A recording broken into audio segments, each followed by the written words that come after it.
August 7th, 1944. A German panzer commander pressed his binoculars so hard against his eyes that the metal left marks on his skin. What he saw made no sense. American tanks, dozens of them, were already behind his position. Not attacking from the front, not flanking carefully. They had simply driven around his entire defensive line while he was still organizing his troops to stop them. He grabbed his radio. He shouted coordinates. He screamed for reinforcements. The response that came back stopped his blood cold. There were no reinforcements. There was no line to fall back to. Third Army had already passed through it. He lowered the binoculars. He looked at his men. And then he gave the only order that made any sense left. Burn the maps. Destroy the codes. We are surrounded, and we didn't even see it coming. Before we go further, if you love military history, untold stories, and the moments that changed the world forever, hit that subscribe button right now and ring the notification bell. Every week we bring you the stories they don't teach in classrooms, the decisions that broke history open, and the men who made the impossible look effortless. Join our community and never miss a single moment. That panzer commander's name was never recorded. History swallowed him whole, as it swallows most men on the losing side of something they never understood. But the man responsible for his confusion, for his panic, for that desperate order to burn the maps, that man's name was George Smith Patton, Jr. And in August 1944, he was about to do something that military science said was physically, mathematically, logistically impossible. He was about to move an entire American army faster than the German military machine that had invented the concept of speed itself. Eisenhower's planners had run the numbers 100 times. They had studied every Blitzkrieg campaign from 1939 to 1941. They had interviewed officers who faced German armor in North Africa. They had analyzed reconnaissance photographs, fuel consumption data, supply chain mathematics. The conclusion was always the same. German panzer divisions represented the absolute ceiling of what mechanized forces could achieve. 15 to 20 miles per day during peak operations. That was the number. That was the wall. And every Allied battle plan built from D-Day forward was constructed around that assumption. Nobody told Patton. Or rather, Patton had been told, and he had filed it away in the same mental drawer where he kept every other piece of conventional wisdom that bored him. Because Patton had been studying something the planners hadn't. He hadn't just been reading reports about what the Germans did right. He had been obsessing over what they did wrong. June 6th, 1944. The beaches of Normandy ran red. The greatest amphibious invasion in human history had just begun, and George Patton was in England, sitting, waiting, performing his role in Operation Fortitude, the grand deception designed to make the Germans believe the real invasion was still coming at Pas de Calais, with Patton commanding the fictional 1st United States Army Group. He was the most dangerous general in the Allied arsenal, and he was being used as a prop. He stood on reviewing platforms. He gave speeches. He let himself be photographed. And every single day, men were dying on the continent without him. The irony was almost unbearable. Patton had been studying mobile warfare since the 1930s. He had read every German manual he could obtain, some through official channels, some through contacts who moved in unusual circles.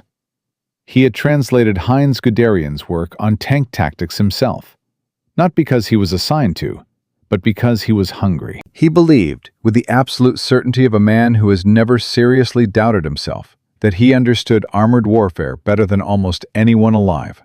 And he was sitting in England, being a ghost. Meanwhile, in Normandy, the Allied advance had bogged down in the hedgerows. The bocage country of northern France was a nightmare landscape of ancient earthen walls, dense vegetation, and narrow sunken lanes that turned every field into a fortress. German defenders used it brilliantly.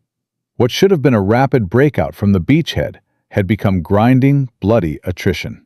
Each hedgerow cost men. Each village cost time. The magnificent momentum of D-Day was bleeding out in the fields of Normandy at the rate of yards per hour. Allied casualties were mounting in ways that shocked even the most realistic planners. The American First Army, under Omar Bradley, was fighting with enormous courage and suffering for it. By late June, the rate of advance had slowed to levels that threatened the entire strategic timeline. German panzer divisions, brought up from reserve, were making the Allies pay for every inch. Soldiers who had stormed the beaches against impossible odds were now dying in ditches for fields the size of a city block. The problem was doctrine. Allied forces had been trained to advance methodically, secure an objective, consolidate, establish supply lines, wait for orders, advance to the next objective. It was sensible. It was safe. It kept units from overextending, from running out of fuel in exposed positions, from losing cohesion. It was also, in the bocage country of Normandy, against determined German resistance, producing a campaign that looked less like liberation and more like World War I with better equipment. Something had to break, and it came from an unexpected place. A young American sergeant named Curtis Cullen, assigned to the 102nd Cavalry Reconnaissance Squadron, had been staring at the hedgerows for weeks. He was not a military theorist. He was not a staff officer. Before the war, he had been working with welding equipment in a factory in New Jersey. The kind of man who understood steel and force and practical solutions to physical problems. He looked at the hedgerows. He looked at the steel beach obstacles the Germans had placed on the sands of Normandy. Giant crossed beams of German salvage steel meant to tear open landing craft. He looked at the tanks that were failing to break through the earthen walls. And something clicked. What if you welded the beach obstacles to the front of the tanks? The idea was immediately dismissed by everyone he told. It was crude. It was improvised. It violated the clean lines of approved engineering solutions. A sergeant with a welding background was not supposed to solve problems that entire divisions of military engineers had failed to crack. His immediate superior told him it would never work. A passing officer told him to focus on his actual assignments. The physics seemed wrong to everyone who heard it. The weight distribution would be off. The tank would lose mobility. The blades would catch on everything. Cullen built it anyway. He found the salvaged German steel on the beaches. He found a welder. He worked through the night with 3 other soldiers who believed in the idea enough to risk the ridicule. By morning, the first tank fitted with the new device, immediately nicknamed the Rhino, was ready for testing. The blades jutted forward from the hull like the tusks of some prehistoric animal, angled to dig into earth rather than ride up over it. The test was witnessed by a small group of skeptical officers who had come largely to see the failure. The Rhino drove directly at a hedgerow, not slowly, not cautiously, at full operational speed. The blades hit the base of the earthen wall. They dug in. The tank pushed, and the hedgerow, the kind of obstacle that had been stopping Allied armor for weeks, exploded outward in a shower of dirt and roots. The tank drove through in under 4 seconds. 4 seconds. A barrier that had cost entire platoons their lives was now a 4-second problem. By the time the test was over, the skeptical officers were shouting over each other to get their units fitted first. General Omar Bradley personally ordered the mass production of Rhino attachments, using every piece of German beach obstacle steel available. Within 2 weeks, more than 500 American tanks had been modified. The device that a New Jersey welder invented in one night transformed the tactical landscape of Normandy completely. The bocage was no longer a fortress. It was just terrain. But Cullen's Rhino, as revolutionary as it was, solved only part of the problem. It gave tanks the ability to break through hedgerows. What it couldn't give Allied forces was the willingness to move fast enough to exploit those breakthroughs before German defenders reorganized. That was a different problem. That was a problem of philosophy, of nerve, of command culture. And solving it required someone who had been building toward this moment his entire professional life. On July 28, 1944, Operation Cobra, the massive Allied breakout from Normandy, had been underway for days. American forces, now equipped with Rhino tanks and supported by the largest tactical air bombardment yet attempted, had torn a hole in the German lines near Saint-Lô. For the first time since D-Day, there was open country ahead. Green fields, roads, speed. Everything Patton had been dreaming about while playing Ghost in England. And on August 1, 1944, Third Army officially became operational. George Patton was finally on the continent, finally in command, finally free. Eisenhower's final briefing before Third Army launched was professional and measured. He told Patton to advance aggressively, maintain pressure, keep German forces from establishing new defensive lines, and move as fast as supply lines would allow. Reaching the German border before winter would be ideal, but was not expected. These were reasonable objectives built on reasonable assumptions about what armies could do. Eisenhower had managed Patton before, in North Africa and Sicily. He knew the man's energy, his aggression, his tendency to push boundaries. He expected Patton would be fast. He expected Patton would exceed his orders in small ways, claim communication difficulties when told to slow down, and generally be the most aggressive corps commander on the continent. He did not expect what actually happened. Patton's response to the briefing was recorded by 3 separate staff officers who were present. He looked Eisenhower in the eye and said, with complete calm and absolute certainty, "Ike, I'll have Third Army in Germany before you know what happened. Trust me." Eisenhower smiled. He had heard Patton's confidence before. He shook hands and returned to his headquarters. He was expecting 15 to 20 miles per day at peak, the German ceiling, the theoretical maximum. August 7th. The same day that German panzer commander was burning his maps, Eisenhower's morning briefing included a routine update on Third Army positions. When the staff officer reached Patton's sector, he paused. He checked his notes. He looked up. Then he said it again. Third Army forward elements were approaching positions more than 60 miles beyond where they had been the previous day. 60 miles. In 24 hours. Eisenhower stopped the briefing entirely. He walked to the map himself. He traced the advance line with his finger.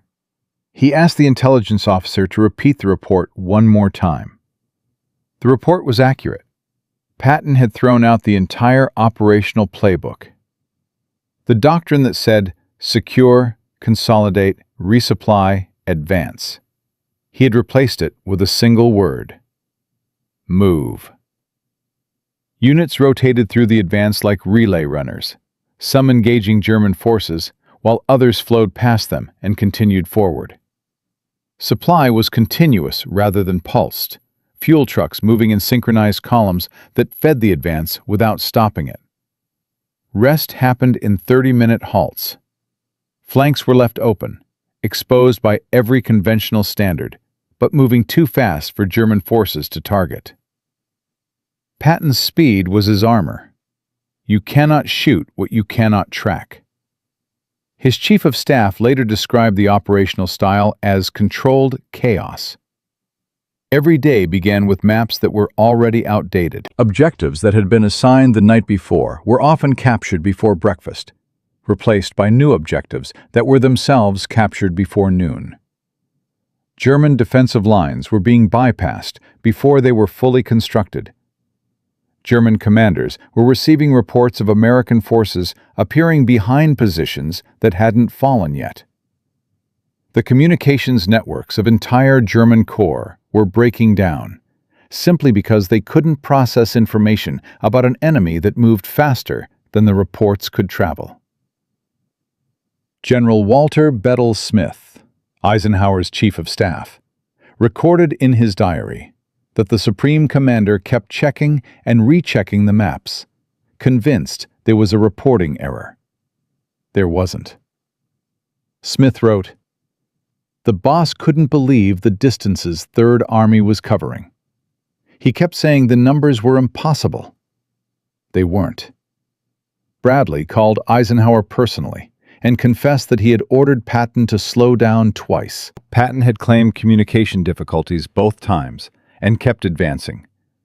His supply officers, Bradley said, were performing miracles. But even miracles had limits, and Patton was testing every one of them. By August 15th, Third Army had advanced over 80 miles in 5 days. German forces in France were not retreating. They were dissolving. Units that had held the Eastern Front, veterans of Stalingrad and Kursk, officers who had participated in the original Blitzkrieg campaigns of 1940, were surrendering not because they were outgunned, but because they were outthought and outrun. The psychological impact was as devastating as the physical. German soldiers had been trained to understand that a static front meant safety. Patton had made the front itself move so fast that safety no longer existed anywhere. Eisenhower visited Third Army headquarters on August 20th to understand in person how this was happening. What he found was an army that looked nothing like the organizational structures his planning staff had built doctrine around. It looked more like a river than an army. Continuous, flowing, finding every gap and widening it, never stopping long enough to be dammed. Patton explained his method with characteristic simplicity. The Germans were good, he said, but they consolidated too much. They worried about flanks too much. They slowed down at the exact moments when slowing down gave the enemy time to recover. I studied what they did right. I also studied what they did wrong. Third Army doesn't stop for the things that stop them. Eisenhower stood at the map table for a long time after that conversation. By August 25th, his operations staff had completed a formal analysis. Third Army had advanced over 400 miles in 3 weeks. The average sustained rate was nearly 20 miles per day.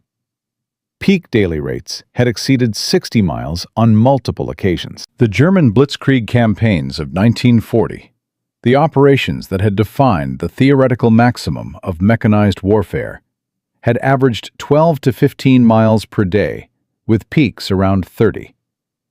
Patton was not matching the Germans. He was running nearly double their pace. Sustained. Against veteran opposition. In a campaign that was still accelerating. Eisenhower wrote in his diary that night. He wrote about a general he had spent years managing, arguing with, defending from the consequences of his own personality. And he wrote something that no planner, no theorist, no military scientist had predicted in any document produced before D-Day.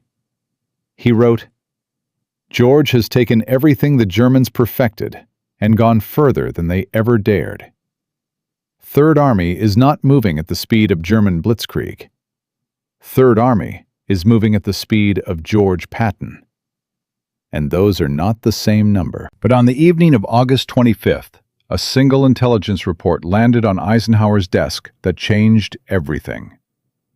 German High Command had issued an emergency directive. They were not retreating anymore. They were reorganizing.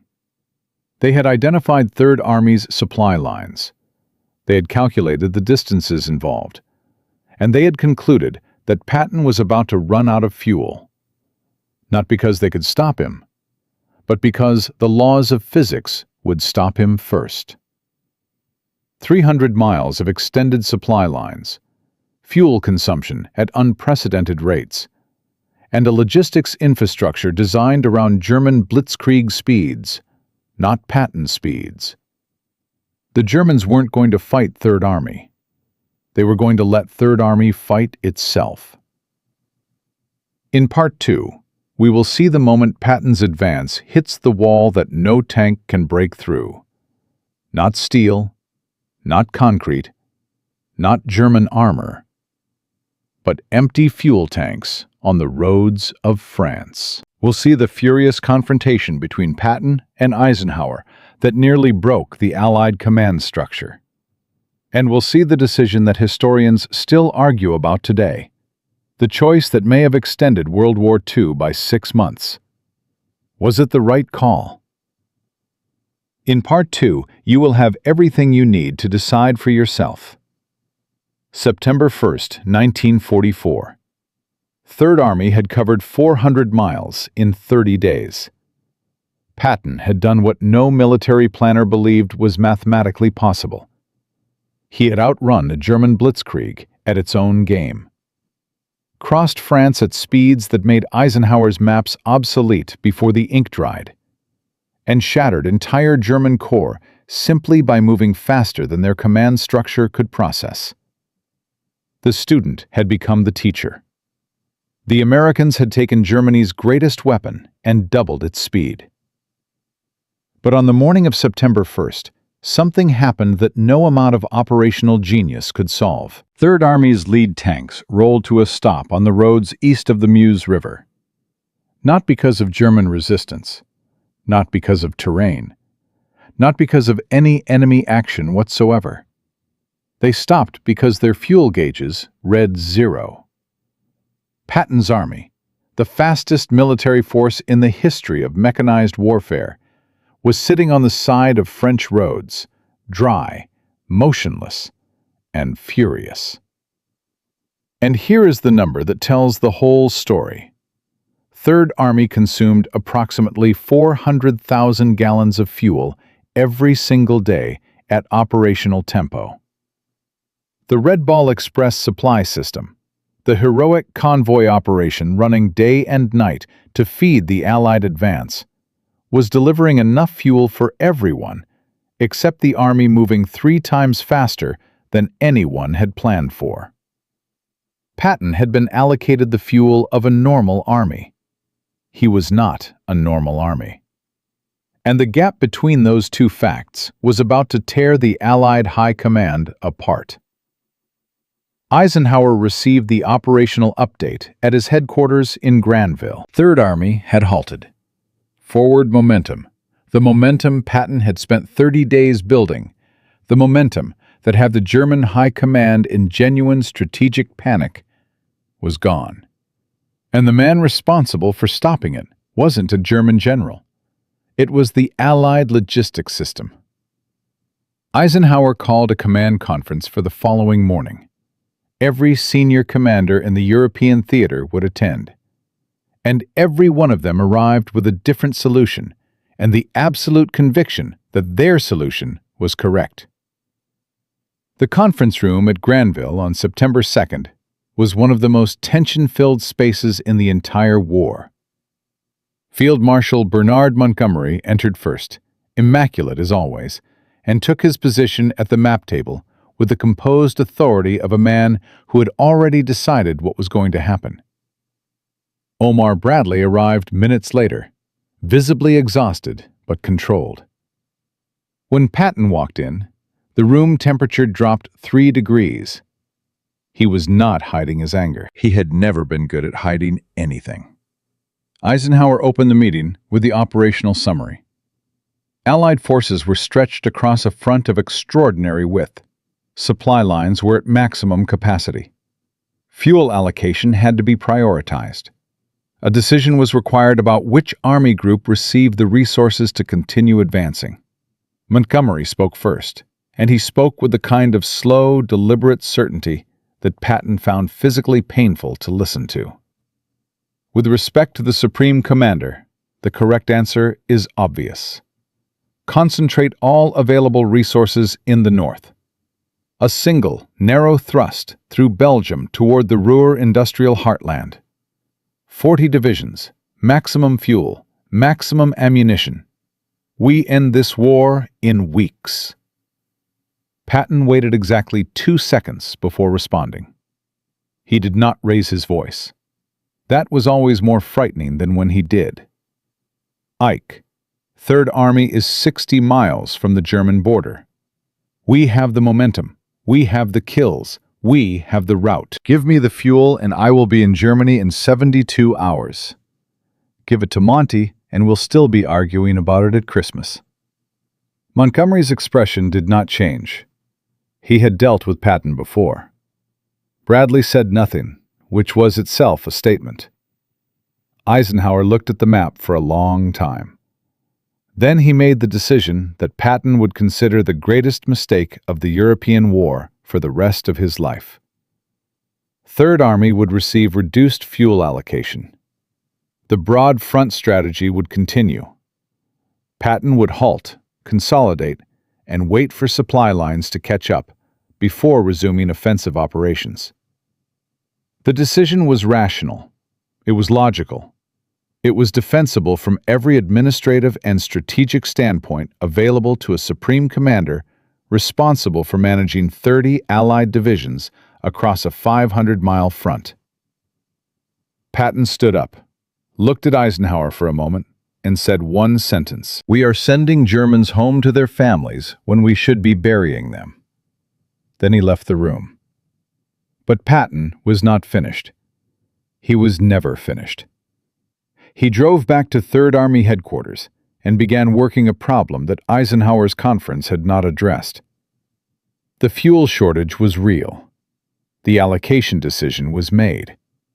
But Patton had noticed something in the logistics data that everyone else had looked at and accepted as a fixed constraint. The Red Ball Express was running at 85% efficiency because of a single choke point: the fuel transfer operation at the forward supply dumps. Trucks were waiting an average of 4 hours to offload.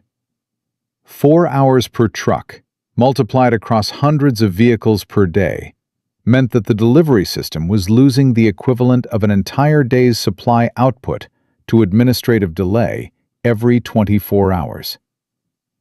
Patton called his supply chief, General Walter Mueller, at 11 o'clock that night. "Mueller," he said, "I don't want a logistics officer.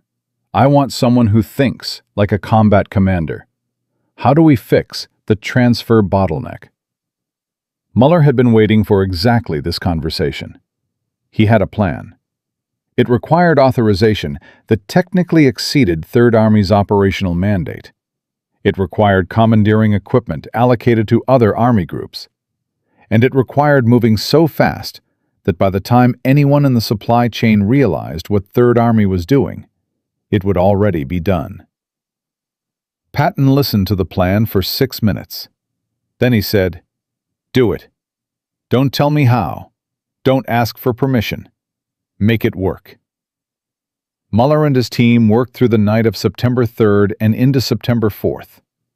They reorganized the forward fuel transfer operation from a sequential offload system to a parallel one, running 6 transfer points simultaneously instead of 2.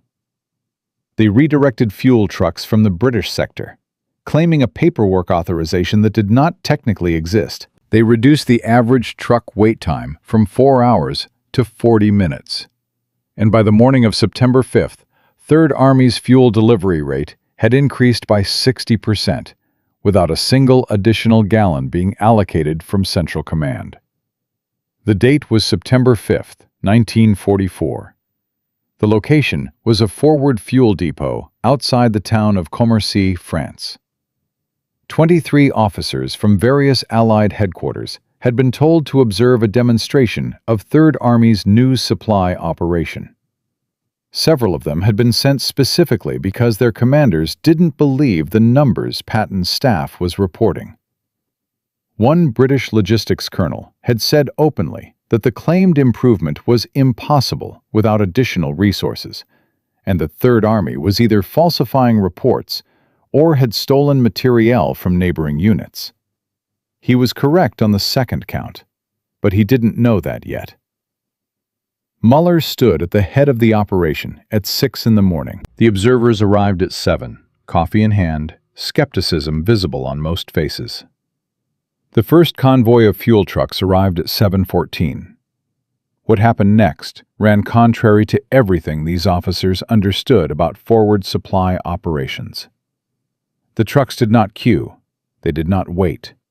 They rolled directly into 6 parallel transfer stations that had been pre-positioned and pre-staffed, offloaded simultaneously, and were rolling back toward the rear supply dumps by 7:31. Total elapsed time, 17 minutes per truck. The previous standard had been 4 hours. The British logistics colonel put down his coffee. He walked to the nearest transfer station and began counting personnel and equipment, looking for the trick. There was no trick. Muller had simply eliminated every procedural step that existed for administrative convenience, rather than operational necessity. The forms that required 2 signatures now required 1. The inventory checks that happened before offload now happened during. The equipment that had been stored in a central location was pre-positioned at each station. Every minute of delay that existed because of habit rather than physics had been removed. It was not magic. It was the same principle Patton applied to tank warfare. You move faster by eliminating every pause that isn't absolutely necessary, not by changing the fundamental mechanics.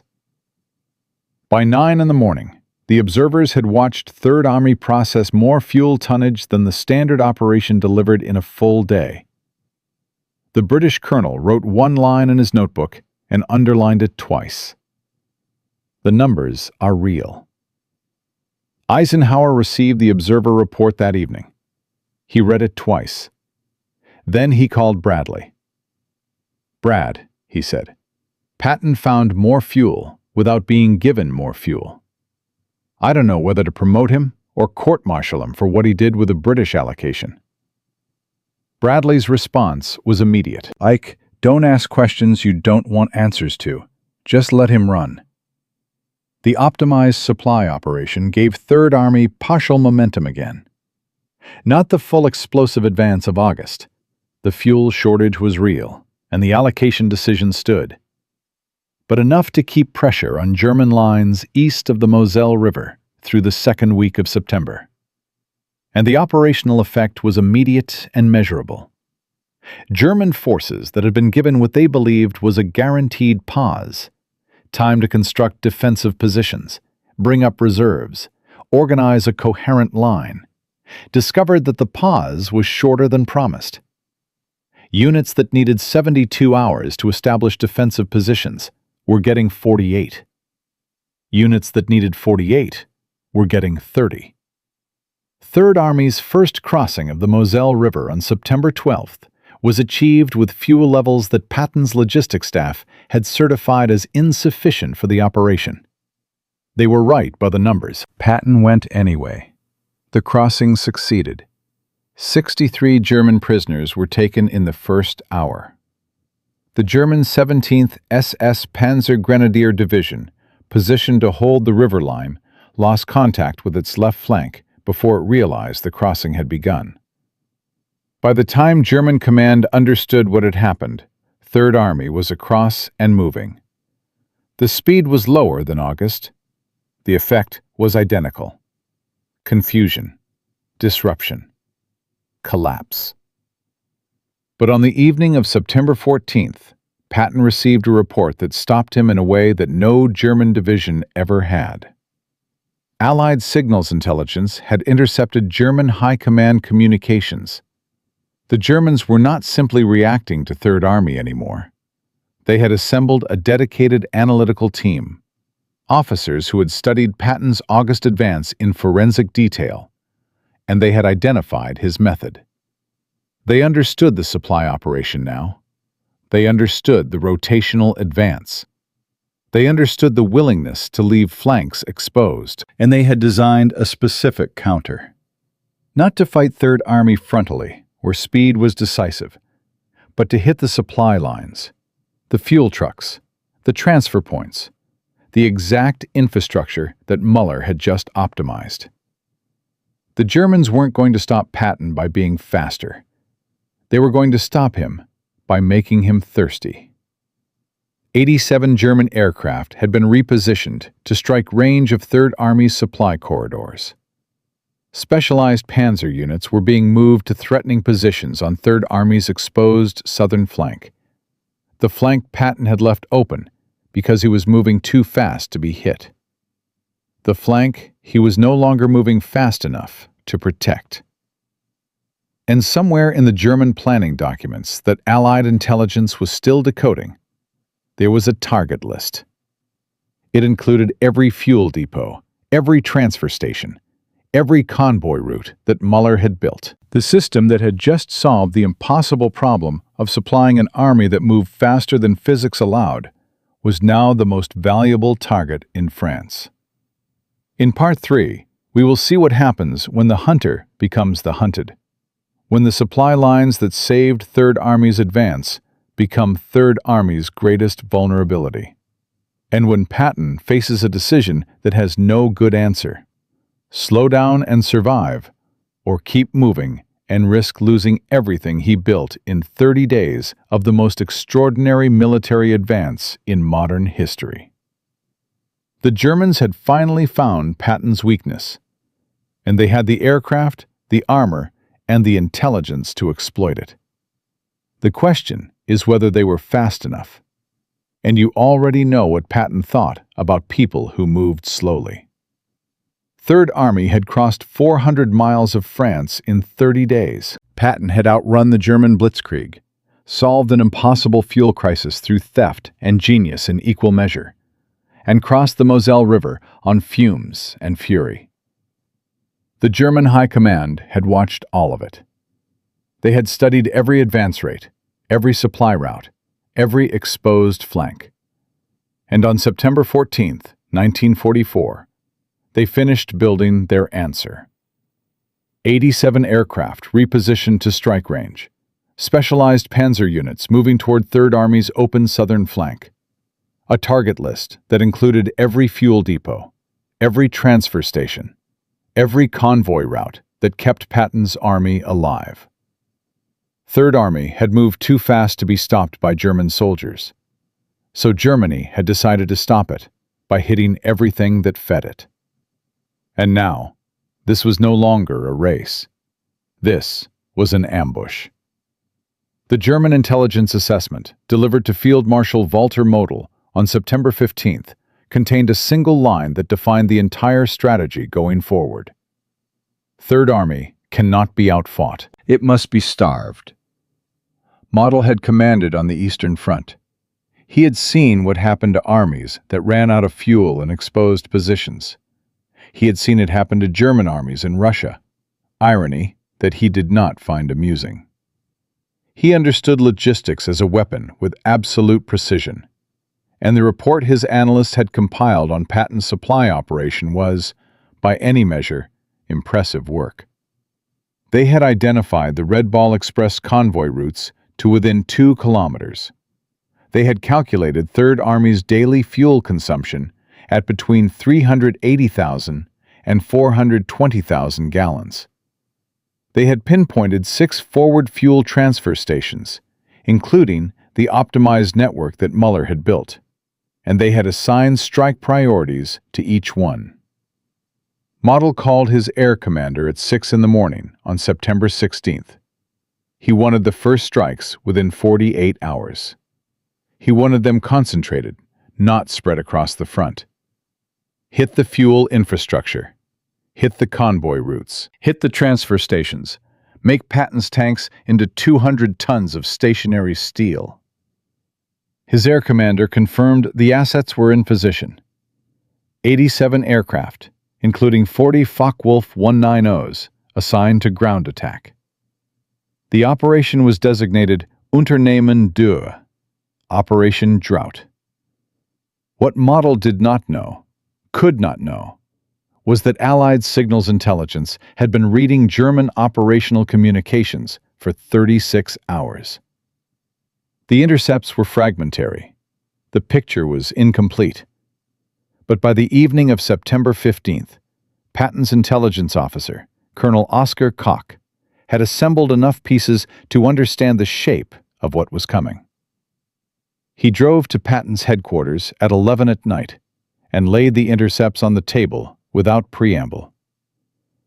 "General," he said, "they're not coming at us. They're coming at everything behind us." Patton read the documents. He read them again. Then he made 4 phone calls in 12 minutes. The next morning, when German aircraft lifted off for Operation Drought, they found convoy routes that were either empty or defended by anti-aircraft concentrations that should not have been there. Muller had spent the night moving fuel stocks out of the 6 identified transfer stations into 31 dispersed forward positions, each holding less than a full day's supply, none large enough to be a decisive target. The Red Ball Express routes had been split into secondary roads. Allied fighters from the 19th Tactical Air Command, given priority tasking by Eisenhower himself after Koch's intelligence report reached Supreme Headquarters, were already airborne when the Focke-Wulf formations crossed the forward line. Of the 87 German aircraft that launched Operation Drought, 31 were destroyed on September 17th alone. 43 more were turned back or diverted before reaching their targets. 13 got through. They hit empty roads and dispersed supply points. Total fuel destroyed, approximately 8,000 gallons. Less than 40 minutes of Third Army operations. Model received the after-action report in silence. Then he said, "They knew." His intelligence officer had no answer, because there wasn't one. But the Germans were not finished, and Koch's warning, for all its value, had not covered everything. On September 19th, a unit of the German 5th Panzer Army executed a probe against Third Army's southern flank near the town of Luneville. Precisely the exposed flank that Patton had left open because he had been moving too fast to protect it, and was no longer moving fast enough to make that acceptable. The probe was not a full assault. It was a test. German armor moved against an infantry screening force and pushed it back 3 miles in 4 hours. 3 miles. It was the first time since August 1st that any German force had taken ground from Third Army. The number itself was small. The psychological effect inside Allied command was not small at all. Bradley called Patton within the hour. "George," he said, "your flank is open, and they just proved it. You need to pull back from the Moselle crossing, consolidate your line, and close that gap before they find out how wide it actually is." Patton's response was immediate and profane. He told Bradley that pulling back from the Moselle would surrender the single most valuable geographic gain Third Army had made since crossing the Seine. He told him that the Luneville probe was exactly that, a probe, not an assault, and that committing to a defensive consolidation was the answer the Germans were hoping for. He told him that the only way to protect an open flank was to keep moving forward, fast enough that the flank became irrelevant. Bradley said, "George, I'm giving you 72 hours to close the gap, or I'm ordering a consolidation myself." Patton hung up. He called Koch. He called Muller. He called every corps commander in Third Army inside the next 30 minutes. And then he ordered what he would later describe as the fastest deliberate operation Third Army ever executed. Not a breakout, not a pursuit, a precision strike designed to solve 3 problems simultaneously. Close the southern flank, maintain pressure on the Moselle line, and do it in less than 72 hours. September 22nd, 1944. The town of Haraucourt, France. This is where everything that Patton had built, the speed, the method, the philosophy, every lesson extracted from German Blitzkrieg and evolved beyond it, faced its most direct test. The German 113th Panzer Brigade had moved into the Haraucourt area with over 60 tanks, assigned to exploit the Luneville Gap and drive into Third Army's rear supply area. If they reached the fuel depots, the game was over, regardless of aircraft or convoy route adjustments. The 4th Armored Division, under Major General John Wood, stood between them and everything Patton had built. Fog. The morning of September 22nd brought dense ground fog across the Lorraine plain around Haraucourt that reduced visibility to under 50 meters in places. The German commander, operating on doctrine that called for coordinated combined arms attacks after reconnaissance, decided the fog was an advantage. It would conceal his tank formations during approach. He ordered the advance. He had never fought John Wood's 4th Armored. Wood's tankers had spent 3 weeks operating in exactly these conditions: fast movement, limited visibility, no fixed front lines. They didn't need to see the whole battlefield. They needed to see the next 50 meters. German Panzer IVs emerged from the fog in column formation, moving fast, expecting to overrun American positions before defenders could organize. The first German tank was hit at a range of 30 meters by a Sherman that the German crew never saw. Then the second. Then a third. Then the fog itself seemed to explode as 4th Armored units that had been positioned in a dispersed forward screen, Patton's method, spread wide and moved fast, opened fire simultaneously from multiple directions. The German formation, built for a coordinated assault, encountered something it had no doctrine for: defenders who moved like attackers. American tank crews engaged, repositioned, engaged again from new angles before German commanders could track their locations. The fog that was supposed to protect the German advance became a hall of mirrors.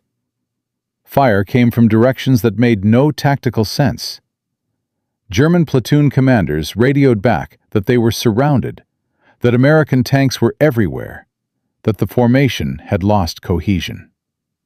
The 113th Panzer Brigade lost 43 tanks in 4 hours. American losses: 4 Shermans damaged, none destroyed in that engagement. By noon, the German assault had collapsed entirely, the surviving armor withdrawing northeast in disorder. Wood's after-action report, written that evening, contained a line that Patton kept a copy of for the rest of his life. The enemy attacked expecting a static defense. They found a moving one. They had no answer for it. The Battle of Haraucourt continued for several days, with additional German armored units committed to the effort. In total, across the full engagement from September 18th through September 29th, German forces lost approximately 262 tanks and armored vehicles in the Lorraine area. Third Army lost 25. The ratio was more than 10 to 1. It was not German incompetence. The units committed to Haraucourt included veterans from the Eastern Front, with thousands of hours of armored combat experience. What they encountered was an American operational method that they had studied on paper and still could not respond to in the field, because responding to it required abandoning every instinct that made them effective soldiers. Model received the final Haraucourt casualty report on September 30th. He read the numbers twice. Then he wrote a single paragraph in his operational diary that German commanders would discuss for years after the war ended. The paragraph said, "American armored forces under Patton do not fight as we fight. They do not hold ground and defend it. They hold tempo and defend that. Every attempt to exploit their exposed positions fails, because by the time we reach the position, They have moved. We cannot attrite what we cannot fix in place. Recommend abandonment of flank exploitation strategy. There is no flank. There is only the front, and the front moves. The effective Air Corps spread through the Allied front within days. The 4th Armored Division's performance became the subject of immediate analysis at every level of Allied command. The 10-to-1 kill ratio against veteran German armor was not just a tactical result. It was proof of concept at the largest scale yet tested. Units that had been skeptical of Patton's methods, commanders who had privately agreed with Montgomery's criticism that Third Army's advances were brilliant but unsustainable, began requesting briefings on Fourth Armored's tactical procedures. The question shifted. It was no longer whether Patton's approach worked. The question became how fast it could be taught to everyone else. Eisenhower received Wood's after-action report on October 2nd.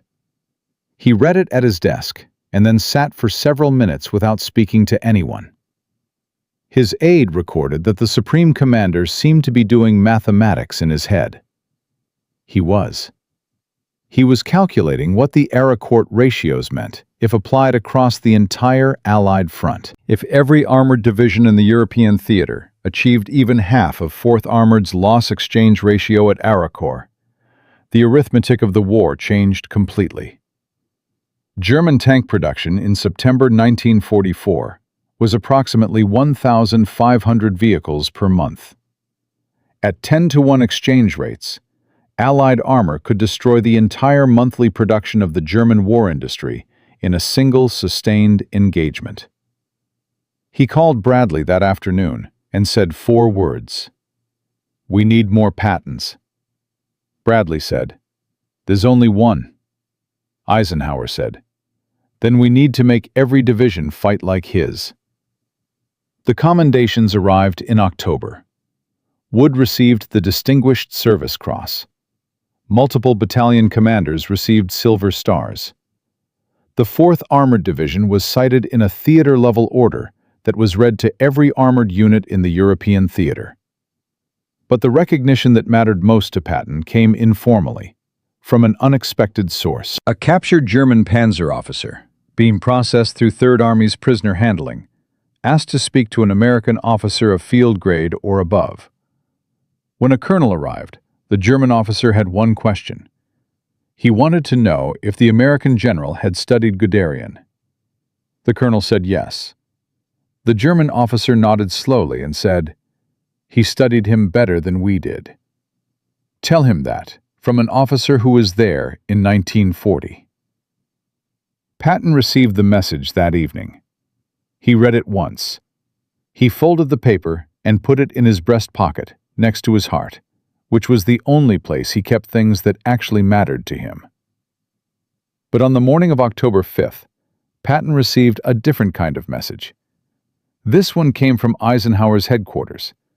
It was a question, framed diplomatically, but unmistakably real. The question was, what happens to Third Army when Patton is no longer in command of it? Can the method survive without the man? And underneath that question was a harder one, the kind that history always asks about men who change things. What happens to the man himself when the war is over? In Part 4, we will answer both questions. We will follow Patton through the final months of the war, through the decisions that saved thousands of lives and the ones that nearly destroyed him.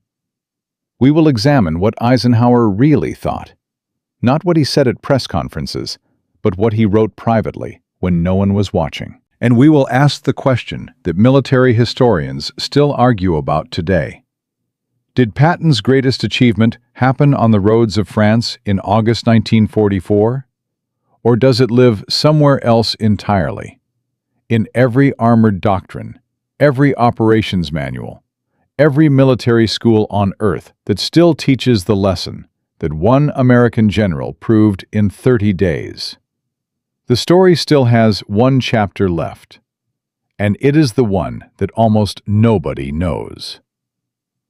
From a New Jersey welding shop to the hedgerows of Normandy, from a sergeant's late-night idea to 500 modified tanks that broke open the French countryside, from an army that was moving too fast for its own maps to a battle at Ericourt, where American armor destroyed German veterans at 10-to-1 odds. 3 parts. 3 hours of history. One question that has been waiting since the beginning. What happened to the men who made all of it possible? What happened to Patton when the war he was born for finally ended? And what happened to the idea, the philosophy, the method, the refusal to stop when the guns went quiet? The answer has a twist, and almost nobody knows it. George Patton crossed into Germany in March 1945, with Third Army moving at speeds that still confounded Allied planners, who had spent 4 years updating their assumptions. He reached the Rhine. He crossed it. He drove into the German heartland with the same controlled aggression that had defined every operation since August 1944. And German resistance, what remained of it, collapsed in front of him with the exhausted inevitability of something that had been mathematically destined to happen since Normandy. By May 1945, Third Army had liberated more territory, taken more prisoners, and advanced more total miles than any other Allied army in the European theater. The final numbers were staggering.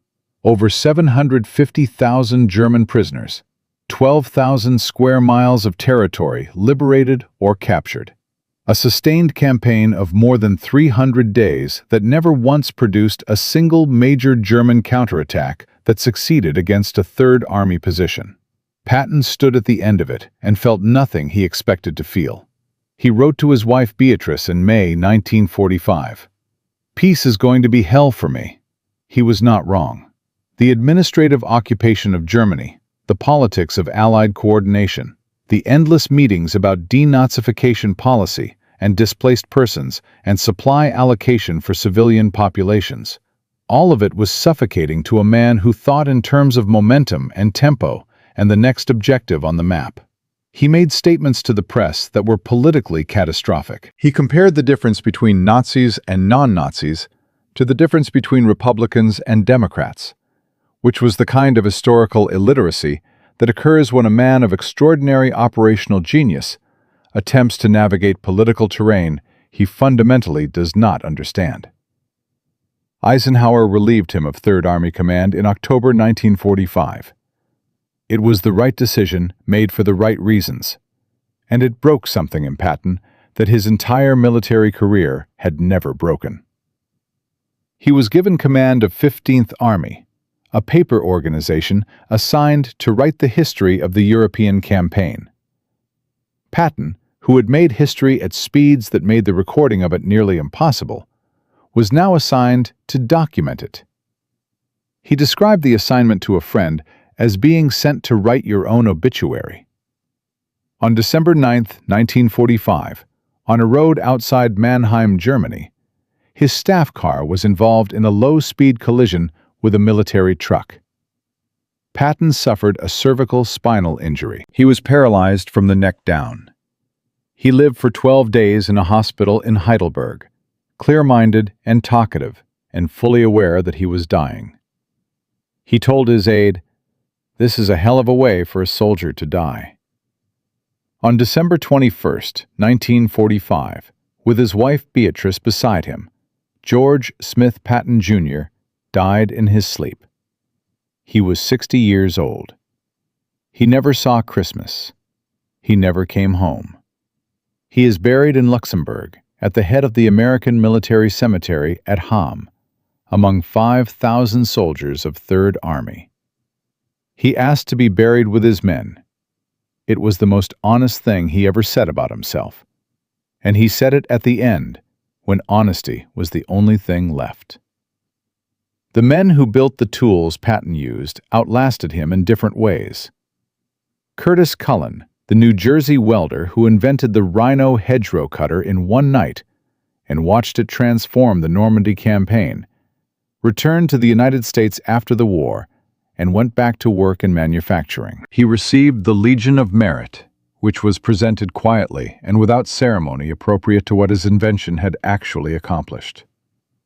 He spent most of the post-war years working, raising a family, occasionally telling the story of the rhino to people who had varying degrees of difficulty believing a sergeant with a welding background had changed the course of the Normandy breakout in a single night. He died in 1963. His name does not appear in most histories of the Second World War. The hedgerow cutter he designed is in the collection of the Patton Museum at Fort Knox. But almost no one who reads about Normandy learns his name before they learn a dozen others who contributed less. General Walter Muller, the supply officer who solved the impossible fuel mathematics of Third Army's advance by moving faster than the bureaucracy that was supposed to stop him, was promoted and decorated, and eventually retired to a quiet life that contained no outward resemblance to the man who had redirected British fuel allocations at 11 o'clock at night and turned a 4-hour truck wait into 17 minutes. He wrote a memoir that was read by military logisticians and almost no one else. His optimization of Third Army's forward supply operation is still studied at the United States Army's Combined Arms Center at Fort Leavenworth. His name, like Cullen's, is known primarily to specialists. History has a preference for the men on horses. But the legacy of what they built together, Cullen's rhino, Muller's logistics, and Patton's philosophy that speed was not a tool but a weapon, did not end in 1945. It accelerated. The United States Army entered the Korean War in 1950 with armored doctrine that had been rewritten based directly on Third Army's 1944 operations. The core principle: maintain tempo at all costs. Accept exposed flanks rather than pause. Use speed as security rather than waiting for security before moving. Appeared in updated field manuals that every armored officer in the post-war Army was required to study. When American armor performed well in Korea's early mobile phase, the operational fingerprints of France 1944 were visible to anyone trained to read them. Vietnam was different terrain, different war, different lesson set.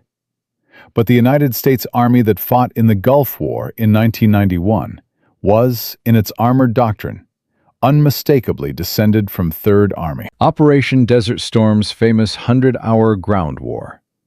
The left hook through the Iraqi desert. The envelopment that collapsed Republican Guard divisions before they could establish defensive positions. The advance rates that shocked military analysts who had planned for a much longer campaign. Was executed by commanders who had studied Patton in military school and absorbed the core principles so completely that many of them could not have told you precisely where it came from. Move faster than the enemy can process. Don't let them establish the defensive line. Make your speed their problem.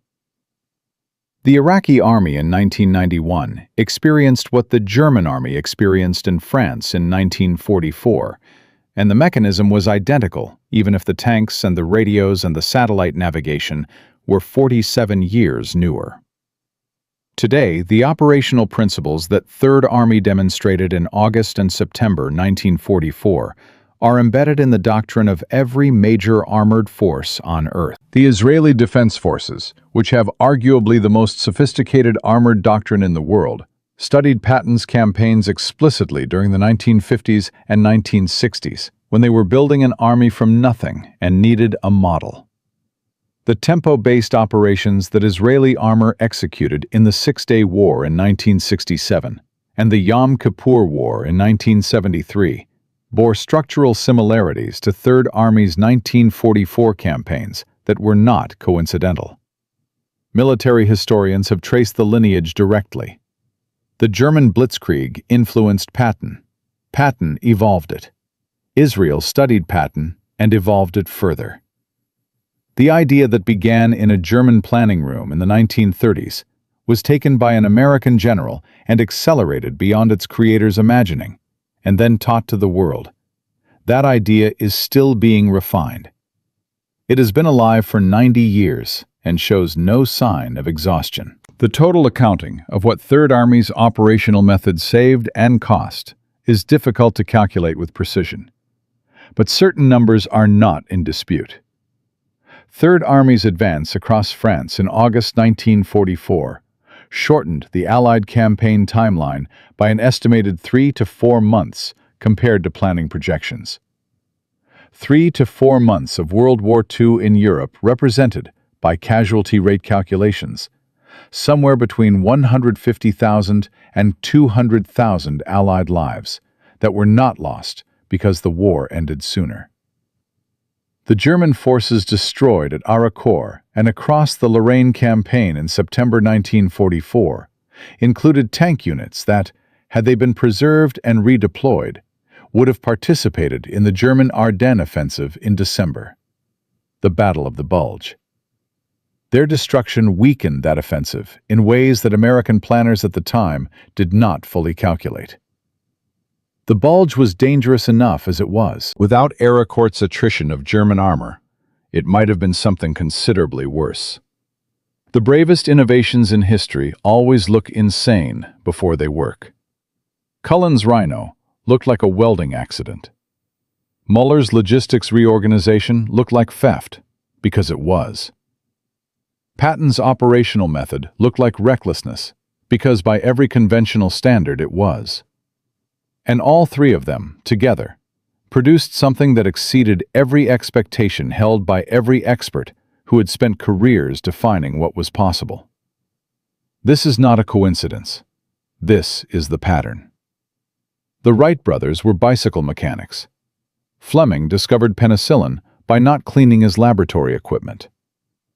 The engineers who designed the atomic bomb were solving a problem that most physicists believed could not be solved in time to matter. The men and women who change things almost never have permission to change them. They have necessity, ingenuity, and enough stubbornness to outlast the people telling them no. Military institutions resist innovation for the same reason all large institutions resist it.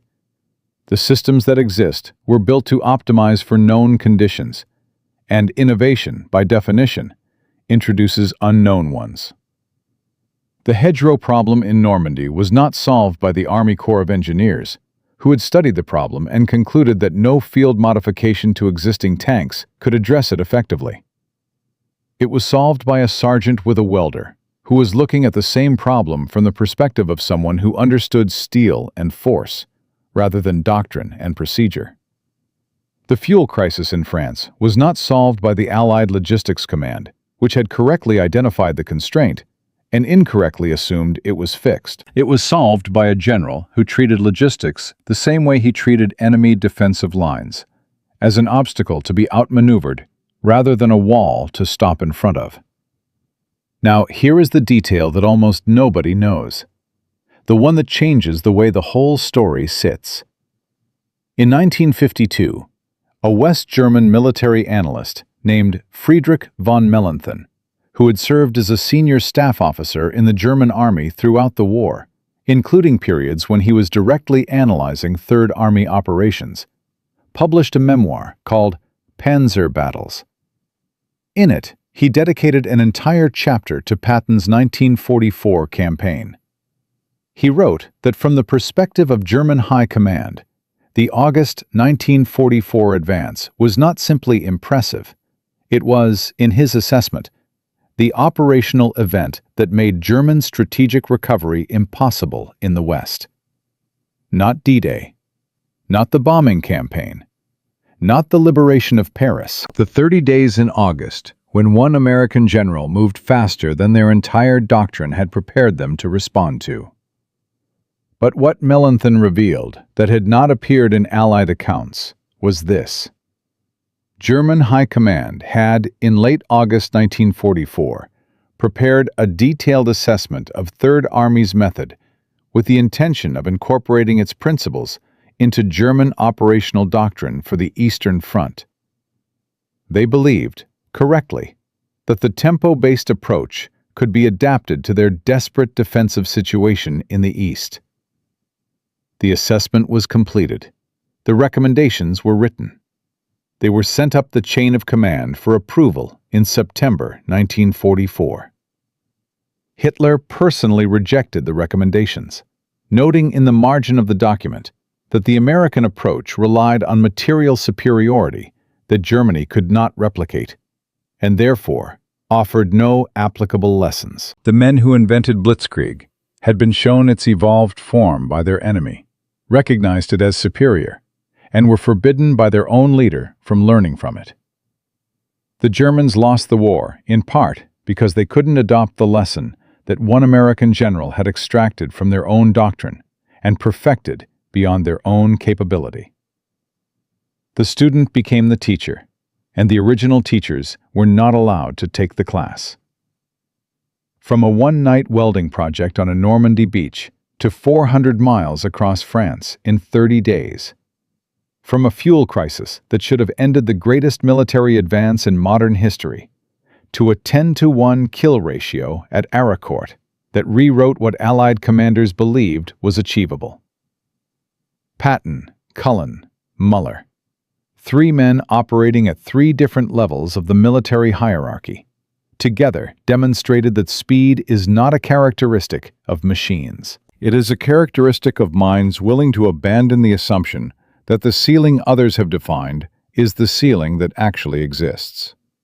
Third Army's campaign saved an estimated 150,000 Allied lives by shortening the European war. Its operational principles have been applied in every major armored campaign since 1945. Its legacy lives in the doctrine of a dozen armies on 6 continents, in military schools that teach its lessons to officers who will use them in conflicts not yet imagined. And it began because a sergeant from New Jersey looked at a hedgerow and a piece of salvaged steel and asked a question that every expert had already decided was not worth asking. If you know a story like this one, a moment when someone ignored the ceiling and found out there wasn't one, put it in the comments. We read every one of them. There are hundreds of stories like this buried in the history of the Second World War alone, and we are going to find every one of them. Subscribe, hit the notification bell, and stay with us, because the most important stories are always the ones that almost disappeared. The Germans invented Blitzkrieg, Patton perfected it, and a welder from New Jersey made sure it could reach the finish line. That is what courage looks like when it isn't wearing the right uniform.